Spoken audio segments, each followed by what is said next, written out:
En el vídeo de hoy vemos las pautas básicas para trasplantar a nivel profesional.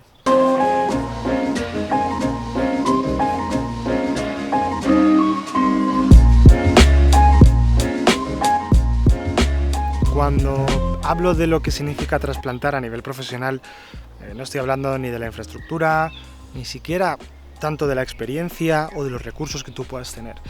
Lo que estoy hablando es de tener en cuenta los elementos que hacen de un trasplante un proceso de éxito.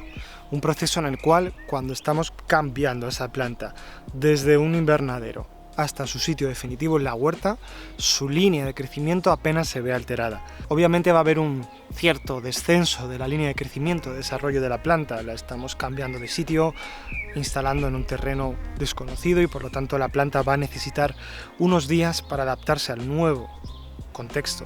Pero sí que es verdad que si hacemos las cosas como debemos, esa curva de crecimiento apenas se va a detener y la velocidad con la que nuestro cultivo va a llegar al periodo de cosecha va a ser mucho mayor. Si no aplicamos bien las pautas de trasplante y cometemos ciertos errores, se va a dilatar ese momento de la cosecha 10, 15 días, incluso un mes, o por qué no más, incluso llegar a un fracaso del cultivo. Lo primero de todo, antes de entrar en materia, es señalar por qué trasplantamos, por qué no hacemos una siembra directa para la mayoría de nuestros cultivos.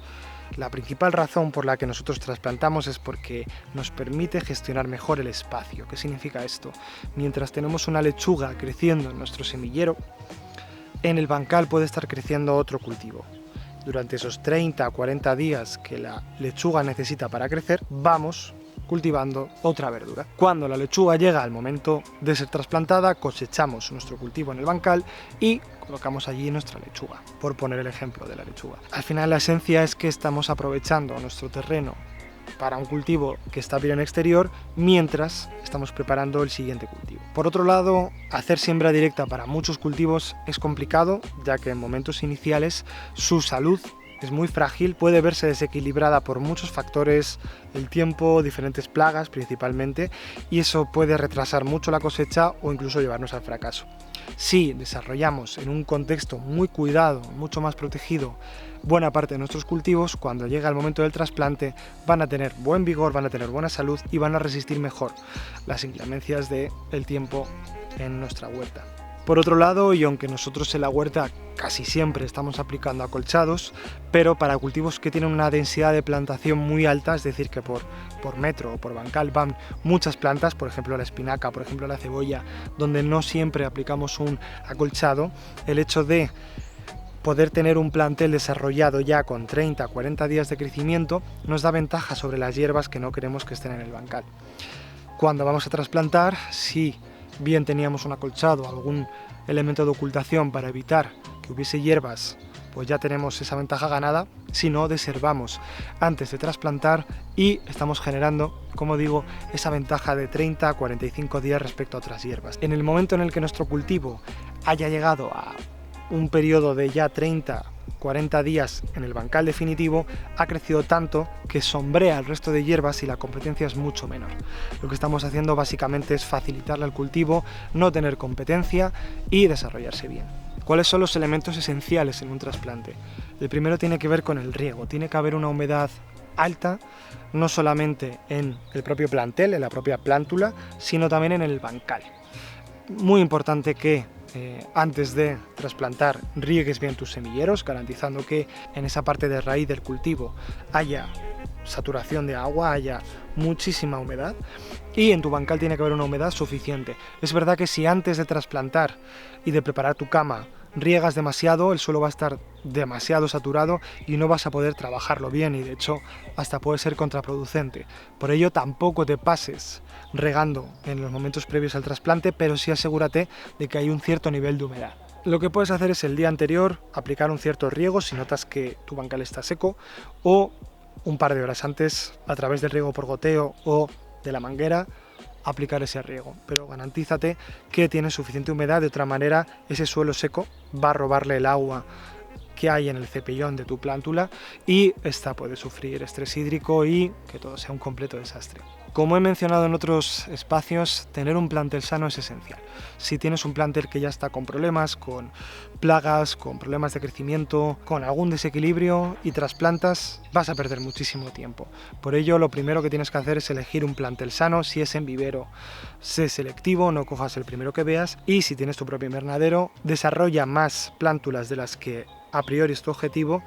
Yo, por ejemplo, siempre siembro un 15% más de lo que voy a plantar, porque así me garantizo que puedo tener la mejor selección posible. Siempre va a haber algún plantel que puede fallar y no quiero plantar nada que no esté en óptimas condiciones para ir al bancal.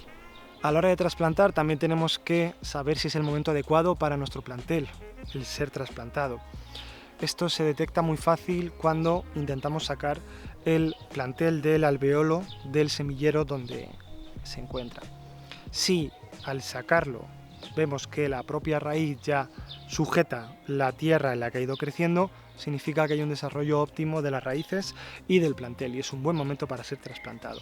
Si al querer sacar ese plantel de su alveolo nos llevamos la planta sola y se queda incluso la raíz dentro, significa que todavía es muy pronto y que tenemos que esperar una semana o 2 más. Uno de los principios básicos que tienes que tener en cuenta a la hora de trasplantar es no dejar ninguna parte del cepillón, de la parte de tierra de tu plántula, al descubierto. Siempre tiene que quedar tapado. De otra manera, lo que puede suceder es que se seque al estar expuesto al viento y al sol y tu cultivo sufra estrés hídrico, incluso se seque y se muera. Siempre que vayas a trasplantar, asegúrate de que cubres, aunque sea con medio milímetro de tierra, pero que tu cepellón queda completamente cubierto y sobre todo que no sobresalga de una forma clara de lo que sería el nivel del bancal, porque como ya te digo vas a tener, si no, muchísimos problemas. Dependiendo del cultivo que tengas, si son cultivos de verano, lo suyo será que no entierres para nada en ninguna parte de tallo y que lo dejes literalmente a nivel de la tierra, apenas cubierto esa parte del cepellón. Si son cultivos de primavera, invierno, que están mucho más adaptados a periodos de lluvia, como puede ser lechuga, espinaca, cebolla o acelga, no hay tanto problema en que incluso profundices un poquito más a la hora de plantar y incluso una parte, aunque sea pequeña, de la planta quede enterrada. Eso va a garantizar que la humedad va a ser adecuada y no va a sufrir ningún tipo de estrés hídrico. Pero con las de verano no lo puedes hacer. Otro elemento muy importante es que a la hora de trasplantar te asegures de que no quede ningún hueco de aire entre tu cepellón del plantel y la tierra. Puede ser que hagas tu agujero con los dedos y profundices demasiado y a la hora de plantar, para querer dejar tu cepellón al nivel de la tierra, quede un espacio de aire entre la parte de abajo de tu cepellón y la tierra que impida a la raíz desarrollarse hacia abajo. Siempre asegúrate de que entra en contacto tu cepellón con la tierra. Esto lo que suele provocar muchas veces es que si no hemos hecho un agujero lo suficientemente profundo, tengamos la tentación de apretar nuestro plantel hacia abajo para garantizar de que no quede sobresaliendo el cepellón, pero es un error flagrante porque al final lo que estás haciendo es aplastar la raíz. Si tú notas que has hecho el agujero para plantar y no cabe bien tu cepellón, sacas tu plantel, haces el agujero más profundo y lo vuelves a colocar. Lo que no debes hacer es, como ya digo, apretar hasta que tu cepellón queda a nivel de la tierra, te estás cargando la raíz y ahí sí que sí, el cultivo va a tener muchos problemas. No necesariamente lo vas a matar, pero estás generando un estrés y un frenazo en seco de esa curva de desarrollo de la que hemos estado hablando. Lo último que hacemos siempre es aplicar un muy buen riego. Lo puedes hacer a través ya del sistema de riego por goteo o a través de la manguera. Nosotros utilizamos una lanza para regar los primeros 2-3 días tras el trasplante, porque así garantizamos en muy poco tiempo que el suelo se satura de agua y que las raíces se pueden extender de una forma mucho más sencilla. No es un problema si durante 2-3 días utilizas un sistema de riego por aspersión a través de una lanza, de una pistola, a través de la manguera, y con ello garantices que tus raíces se extienden bien. A partir del 4 o 5 día puedes empezar a regar ya por goteo, programarlo y ahorrarte ese tiempo. Pero sí que es verdad que si durante los primeros días estás más encima y garantizas que hay un nivel de humedad muy alto, tu cultivo va a poder extender sus raíces de una forma mucho más rápida y eso se va a notar mucho en su adaptación y en su capacidad de adquirir nutrientes. Y bueno, hasta aquí el vídeo de cómo trasplantar, espero que te haya sido de ayuda.